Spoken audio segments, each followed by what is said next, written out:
When people go missing in state parks and their bodies are found, we understand a terrible accident happened. Someone lost sight of the trail. They fell from a cliff or into a river by accident. They could have been attacked by a wild animal, or they may have even starved.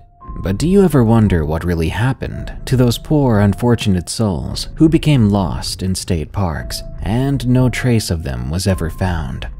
I can't help but wonder, who or what took them? Today's episode is about scary state park stories because some very creepy things are often seen in state parks.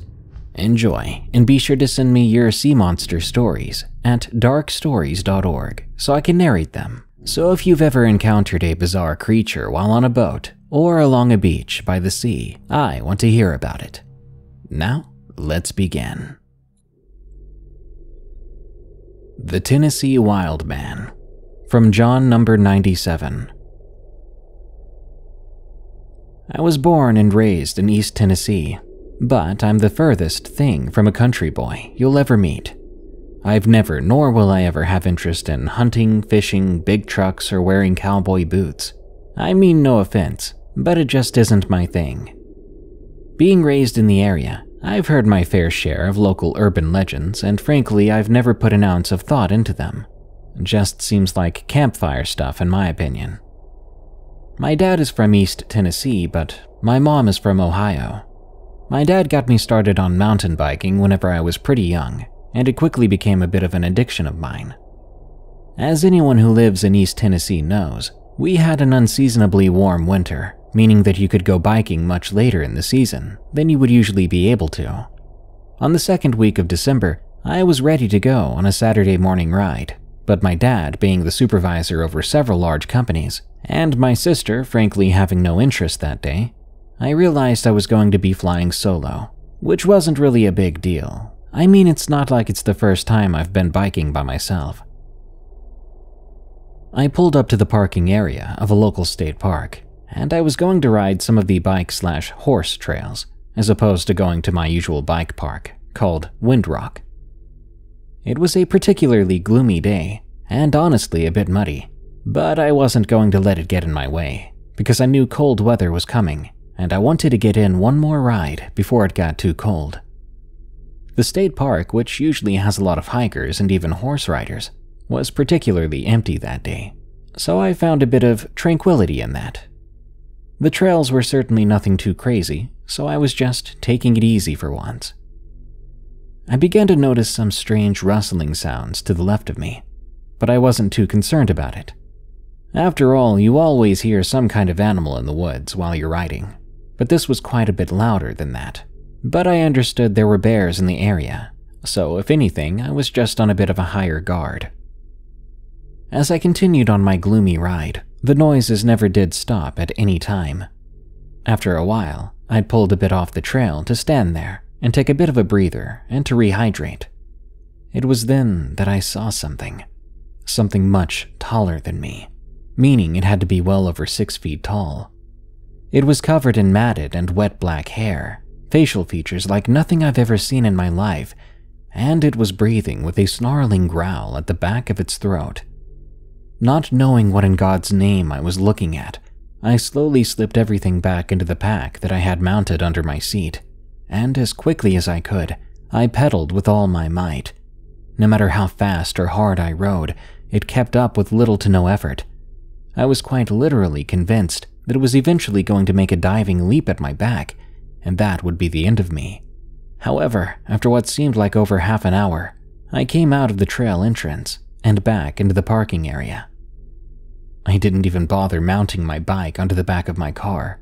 Rather, I opened up the trunk lid and just shoved it in, shutting my door and getting the heck out of there. I've recently purchased a road bike, as I no longer know if I'll ever go mountain biking again. At least, not while I live in East Tennessee, anyway. I've always called stories of cryptids and creatures in the woods nonsense, but take it from probably the biggest skeptic you've ever spoken to. These things are real, and you need to be careful. It always wears a mask. From Blossoms and Blazes,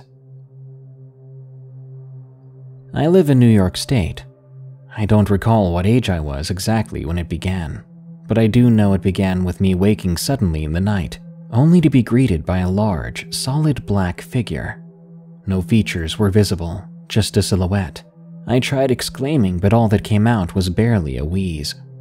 I couldn't move for what seemed like an eternity, but it had to have been just a few seconds, a minute at most. Just a little kid, watching as this large black humanoid thing stood before me. When I could finally move, I bolted for my parents' room, not daring to look back, tears stinging my eyes. I charged in, catching my mom off guard, who snapped awake. "Honey, what happened?" she asked, mostly still asleep. I just looked at her. I couldn't say a thing. I didn't want to say anything. I clung onto her, but she got up and brought me back towards my room. I refused to go in until the lights were turned on. She was confused but obliged. I was put to bed and slept with the lights on for a while. Eventually, a year passed by without incident. One night I tried sleeping with my lights off again. Bad choice. A very bad choice. I was met with the same figure. Large, black, featureless. Dread set in, stripping me of my ability to move. Moments passed by. When I could finally move again, I once more darted for my parents' room, heart beating fast, yet I was somewhat calmer than the first time. My mom responded to my panic with a delay this time. Just as before, they sent me back to my room. When I made it back to my doorway alone, I didn't dare to look. I reached a hand into my doorway, tentatively flicking on a light switch right in the doorway, turning on some Christmas lights that my dad had put up as an attempt to make me sleep with my main light off more. But it was gone. The thing was gone. My mom stopped by my room and sat with me a bit. As soon as she left, I turned on my main lamp. My room was at last fully illuminated. I went back to sleep. About 7 years passed without incident after that, until recently.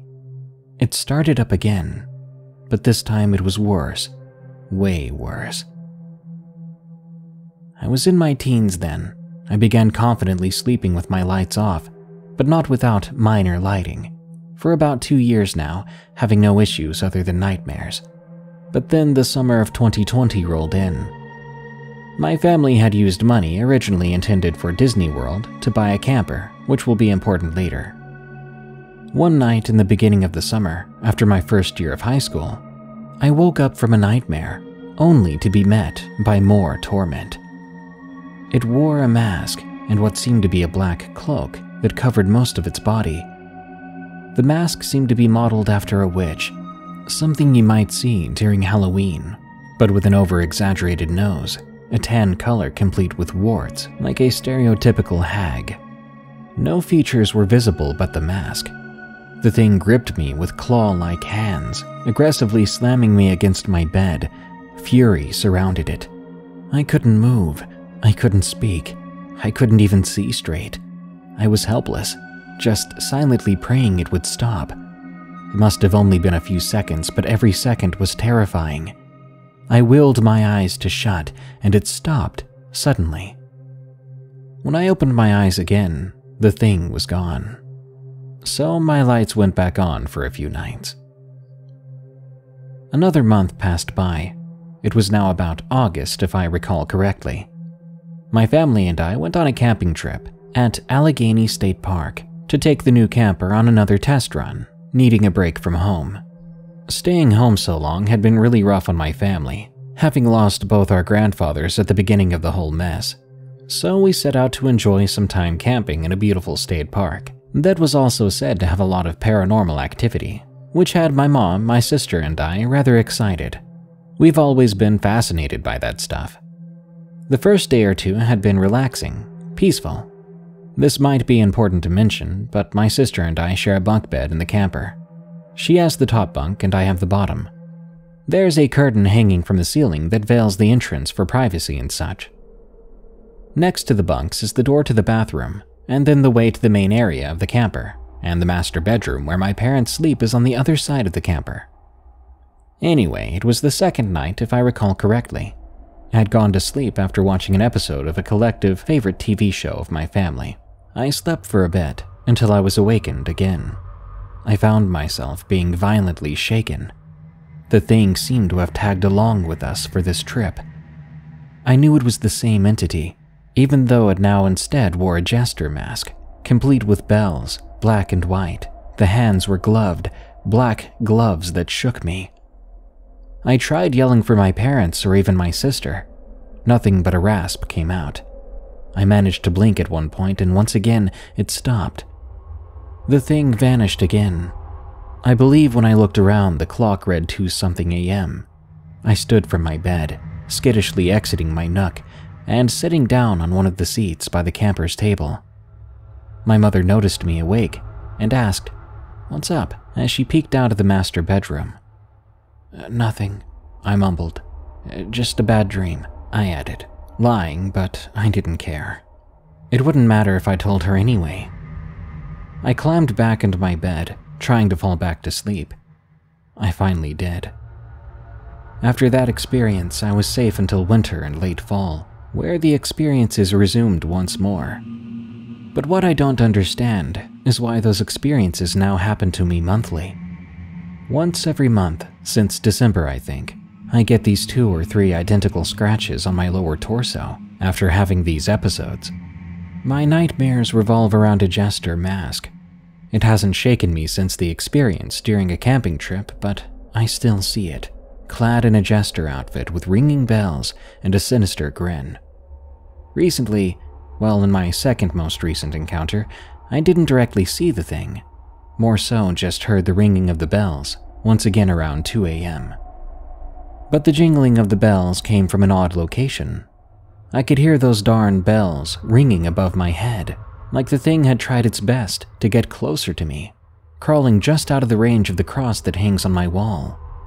I didn't make a sound. I didn't move. My vision blurred out and went dark. Next thing I knew, it was gone. When I awoke in the morning, I spotted those 3 identical scratches going down my lower torso, fading off. Thin and orderly, too far apart to be from my family cats. It scares me. This now brings me to my most recent experience, which was probably one of the worst of them. This was last month, January 2021. I thought the new year would bring relief, but it seems I was mistaken. Once again, my lights were off, my room illuminated by a small lamp, but that was even in the far corner of my room, casting an eerie blue glow. I was asleep on my stomach facing my wall. I found myself unable to move, awakened by something. The orange glow from a lava lamp I got from my sister was in my sight. I heard a voice. It sounded female, quiet, and seemingly terrified. I don't know if it was one voice or many, but there was something off about it. Maybe it was the quiet echo-like quality of it, but it just wasn't right. I swear I heard it calling for my help, demanding I wake up and face them. "Help me, help me. We're under attack, we're going to die." This wasn't right. I was worried, deeply scared. Deep down I knew I shouldn't move. I should try and pretend I was still sleeping. I shouldn't listen to them. There was something wrong with this on so many levels. But the voice persisted. "Come on, wake up. Why are you just lying there? Help." The voice kept pressing, getting harsher. I knew whatever this voice was coming from wasn't human. I couldn't listen to it. I sometimes wonder what would have happened if I had listened to it. I forced myself to close my eyes, and the voices stopped. When I opened my eyes again, I looked around. There was no one there. I drifted off to sleep again, and I woke up the next morning. I once again found scratches. Call it a nightmare, call it my imagination, call it insanity, whatever. I could feel those times it shook me or slammed me. It was crystal clear. Believe me or not, that's for you to decide. But if anyone knows what this is or why it's happening to me, please tell me. I just want to know how to make it stop. I've now been praying every night to try and avoid encountering this thing, but sometimes it's to no avail. I'm just glad to finally share this with someone. It's like weight off of my shoulders. If I have another experience, I can share if you want. I guess one isn't even safe in their own bed. Meridian, Texas Skinwalker. From an anonymous on 4chan. I have a recent Skinwalker encounter I'd like to get off my chest. Now, I'm not the best writer, and I've spent some time pre-writing this to ensure the details are all included. I'm going to forewarn you, it's not really that exciting, as no one died, and for that I'm fortunate. I'm 24 years old, and a biologist currently finishing up my PhD at a top Baptist university in Central Texas. I've been in the state for a few years now. However, originally I came from up north. I've made it more than halfway through the program, and I'm finishing up my research projects in preparation to graduate with my PhD. My research focuses on mosquito-borne illnesses, and I intend to utilize my PhD and my research interests as a ticket to direct commission as a medical entomologist for the Army. A lot of my research consists of fieldwork. This includes mosquito larvae collections. As I conduct a lot of fieldwork, I often find myself in remote places, including state and national parks. Over the last few years, I've been collaborating with a former military medical entomologist. The reason I had this encounter was fueled by the collaboration I had with this entomologist. During our collaborative work, I've traveled to mostly every state park in Central Texas. This includes Fort Parker, which is handily located west of the Piney Woods region of Texas. The reason I mention this is that I've heard of other cryptid stories, including skinwalkers in East Texas, and Fort Parker was a few hours from Piney Woods, where another poster had encountered one. I never saw anything weird up to this point, but I believe what I saw was a skinwalker, due to the sheer proximity to the Piney Woods and the short time it would take to get there. Now, that day, I wasn't in the Piney Woods or Fort Parker. Instead, I had traveled to Meridian State Park. Meridian is in central eastern Texas, south of Dallas, and considered the heart of Bosque County. It was around 3 hours from Fort Parker and 4 or 5 from the Piney Woods region. I was tasked with doing some mosquito larvae surveys to see what species were present, and this had become a routine activity, so I thought nothing of it. The park was eerily deserted for a Sunday morning with a few campsites set up and a few park rangers working. I quickly signed in at the ranger station, showing my collection credentials, and was given a parking sticker receipt for my car windshield. The weather was quite good, with a temperature around 74 and partially cloudy skies. I parked my car at one of the parking lots next to the lake, specifically next to Lakeside Campground Premium Shelter 4. I had counted no more than 5 cars, and from memory remember seeing a bunch of Taiwanese tourists. I applied some bug spray. As a biologist, I've learned a lot about mosquito-borne illness, tick-borne illness, and I wouldn't be a happy camper to be on the receiving end of any pathogen. I grabbed my rucksack out of my trunk, as well as my collection gear, which included my larval dipper, strainer, Eppendorf tubes, 50ml conical tubes, etc. Now, I'm usually legally carrying when I go into state parks, due to being from the north originally and having to deal with predators. However, on that day, I chose not to bring my 9mm because it was so humid. My original plan was to hike the Bosque Trail and cross over onto the Shinnery Ridge Trail, sampling any streams I passed. I started out on the Civilian Conservation Corps Bridge and made my way north on the Bosque Trail. It was pretty amazing at first. The forest was alive with insect activity, bird calls, and a slight breeze which rustled the trees. The Bosque Trail at this point crosses over into the smaller Little Forest Junior Trail, which is about 0.8 miles long. I stopped at Wildflower Field, as it was the first time I visited the park, and I wanted to see some of the sights, but the field was mostly dead. The wildflowers had been trampled, withered, and covered in weeds. Reluctantly, I continued along the trail and saw maybe one other person the quarter mile I was on the Junior Trail. He asked what I was doing, and I briefly explained why I was carrying all that gear. We parted ways, and I eventually made it back on the Bosque Trail. After a while, I stopped at B Ledge, which is a rock formation overlooking Lake Meridian. It was an amazing spot, so I decided to take a picture. Now, as I left that ledge, the weird things began to happen. These things would continue to intensify as I went down the trail. A quarter mile from the B ledge, I started to encounter large objects blocking the trail path. Several logs seemed to have been dragged onto the trail. Additionally, fallen trees were spread out along the next quarter-mile stretch. Crossing over them was quite difficult, and there were a lot of them. This continued for several hundred feet until the trail steeply went up the side of the mountain. It seems that at some point the rangers had carved out stone stairs into the rock face. However, they were deteriorated, and at this point, hard to traverse. The trail had a long railing made from what looked to be outdoor power cord. The disrepair continued to intensify as I made my way deeper onto the trail. At the start, the trail markers were shiny metallic rectangles with a blue indicator nailed to trees. However, they soon transitioned into just blue spray paint on the bark. I constantly kept getting lost on the trail. Now, I'm not a person who gets lost easily. I've had a lot of hiking experience and consistently went on collections in various state parks. Upon reaching the first stream, I crouched to unpack my rucksack and started to collect larvae using the dipper. The water wasn't that deep. It wasn't flowing and had become stagnant with a deep brownish color. Using my larval dipper, I collected water and strained it for mosquito larvae.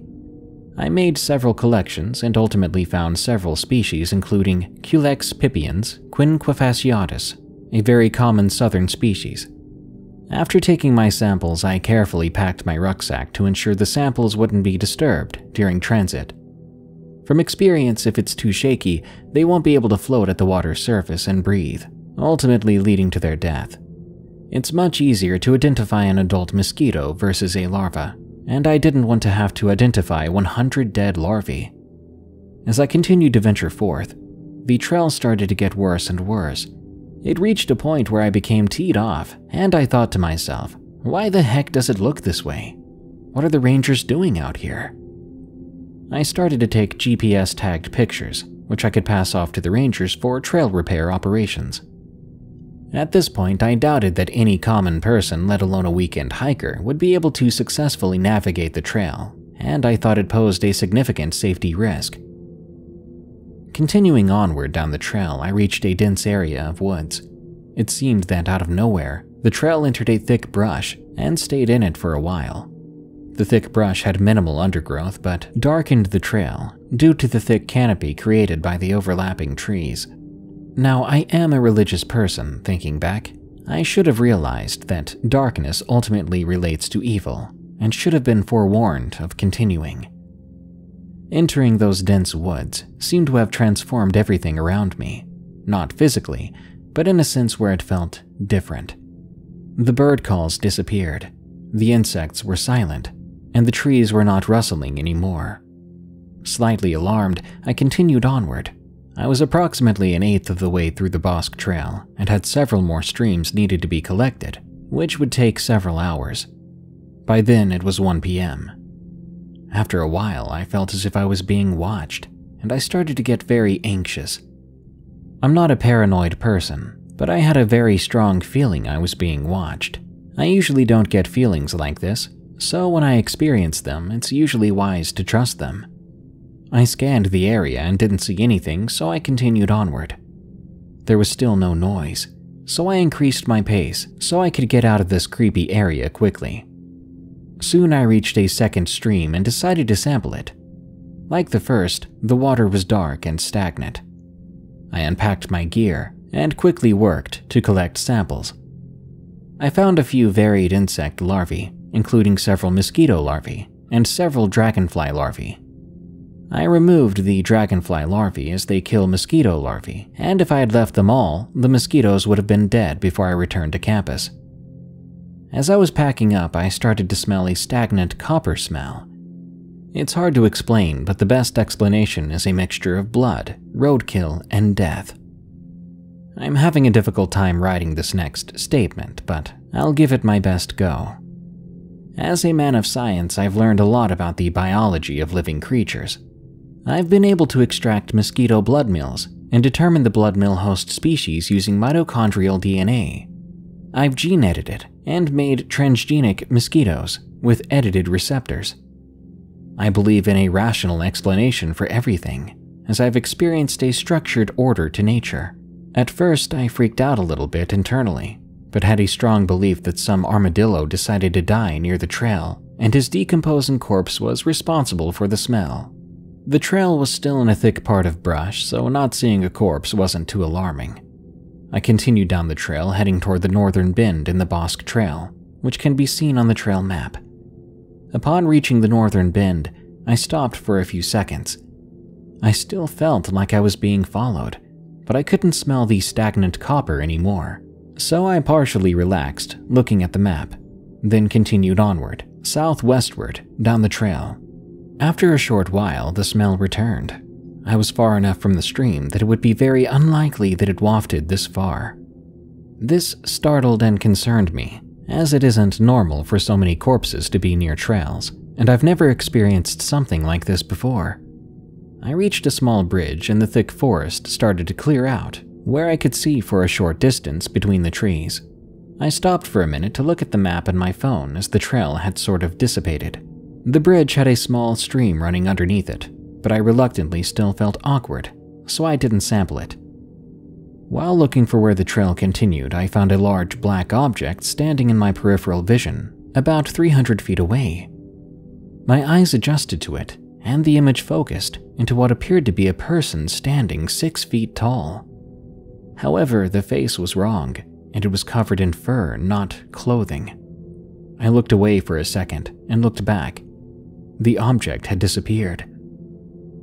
Inside, I was freaking out, but soon I found where the trail started back up, and the object was standing in the opposite direction when I saw it. I noped down the trail and ensured I kept my eyes scanning near where I saw that object. My biggest concern at this point was something was following me, possibly a large animal, and I'd rather not make the 6 o'clock news. While continuing down the trail, the smell still lingered, and I saw it again, still about 300 feet away. This time I noticed that it was some sort of animal. I assumed it was a deer standing on its back feet. I stopped to observe it, and I noticed it was walking on 2 feet, very awkwardly, and the fur seemed to have large missing spots. I knew it wasn't humans, as humans don't walk that way, not even if they're injured. It had a very primal, animalistic walk. I'd blinked and at some point it disappeared. I got really spooked and almost started sprinting down the trail. I covered a mile of harsh terrain in about 5 minutes. I made it to a clearing where I could see across the lake and toward where I'd parked. At this point, I could hear something from the direction I came in. It seemed to be slowly getting louder. Bill, where'd go? Bill, go you. My mind pieced together that it was saying, "Bill, where'd you go?" I've no clue who Bill is, and the voice didn't sound human. It was as if an animal's voice box was being forced to pronounce human words. It sounded raspy and primal. This scared the absolute ever-loving crap out of me. I kept a steady pace down the trail. I kept scanning my surroundings and cursing at myself for not bringing my 9mm. The smell intensified, and I'm pretty sure it was following me closely. I made due diligence to ensure I wasn't being outmaneuvered or flanked. Whatever it was hunting me, and I had around 70 pounds of gear on me. Ultimately, I was a slow-moving target. I eventually made it to the eastern campsites marked with a picnic bench on the map and felt a sigh of relief. I'm not sure if these things hunt in open terrain, but I would have a good view of it if it left the tree line. To my surprise, there was an older middle-aged lady camped out there. She had a dog with her, and the dog was going absolutely nuts barking. At first, I thought I spooked the dog, but after looking at it for a while, it was barking at something in the tree line, not me. After a while, it whimpered and ran away from the tree line and toward the lady's tent. She called out his name. Let's say it was Fido because I can't remember it exactly. I gave a distant hello wave and continued to awkwardly run down the trail carrying my gear. It was quite peaceful and quiet for a short distance down the trail, and eventually I reached a road. I felt guilty about how that lady was probably going to get eaten by whatever that was, and I felt fortunate that I escaped. About half an hour later, I stumbled out onto a forest service road. The trail seemed to wind onto the road and just abruptly end. Now, from my recollection, this is the road on the southwestern corner of the map, which parallels the trail. The smell began to come back and I started to panic again. This time I could hear, "Where, Fido?" This really freaked me out, because whatever was saying that was mirroring what the lady had said. Now, the trail didn't have a good indicator of where it started back up. I was freaking out as the noise was increasing. I started to head where I thought north was on the road, and eventually I figured out it was the wrong way as it didn't follow the contour of the road on the map. I double-timed it back, finding a park ranger's truck driving down the road towards me. I flagged him down and asked him where the Bosque Trail started back up. To my surprise, the trail actually backs onto the road, where you have to walk down the road following spray-painted dots, and eventually it goes back into the woods. I'm sure the ranger knew what was up, as he was very brief and told me to stay on the trails. I asked him if there were any predators in the woods, which I should worry about. His eyes got real big and he told me to stay on the trails again, not to deviate, and to probably call it a day. He took off speeding down the road, and I awkwardly sprinted southward, eventually finding the trail again. The whole time in the distance, I could hear, "Where trail back start?" That thing was mocking me and was stalking me while I talked to the ranger. I hauled tail down the trail and eventually reached a clearing. This clearing being the southern bend of the trail, where it curves off east into a straight line. The area was quite open, almost reminding me of a rice field, as there were swamps on either sides of the trail, and it was elevated on a grass mound 8 feet up and 10 feet wide. I continued in a sprint across the mound and reached the end of the trail where it looped to my car. When I made it to the bend, which led toward where I parked, I stopped and looked back. It was standing on the mound near the forest opening, maybe 200 feet away, just staring at me. It wasn't on 2 legs anymore, it was on all 4s. The face honestly looked like the descriptions I've seen before of skinwalkers. It was sunken in, red dots and black eyes. It also seemed to be smirking. I booked it to my car, threw my ruck in the trunk, and literally didn't stop until I reached my campus. Now, I'm not sure if it's real. I'd packed a good meal, lots of water, and wasn't dehydrated. I'm in good mental health, or as best as I can be in a PhD program. It wasn't a deer, a bear, or anything I've seen before. Since then, I've not wanted to go in the woods, or go collecting, rightfully so, without another person. I'm sorry if this was uneventful, but I really wanted to get it off my chest. That brings us to the end of this episode of Darkness Prevails. More terrifying stories are on the way soon, so subscribe and smash that like button. By the way, did you know this show is available as a podcast called Unexplained Encounters? Just search for, follow, and rate Unexplained Encounters on Spotify, Apple Podcasts, or your favorite podcast app. This show is part of the EerieCast network. Go to EerieCast.com for more scary podcasts, such as Freaky Folklore, which explores your favorite monsters, myths, and mysteries, as well as Redwood Bureau, a fictional horror podcast about an agent on the run from an evil secret organization that captures supernatural creatures and entities. Well, thanks for tuning in. Stay safe out there and stay creepy, because this world is a strange one.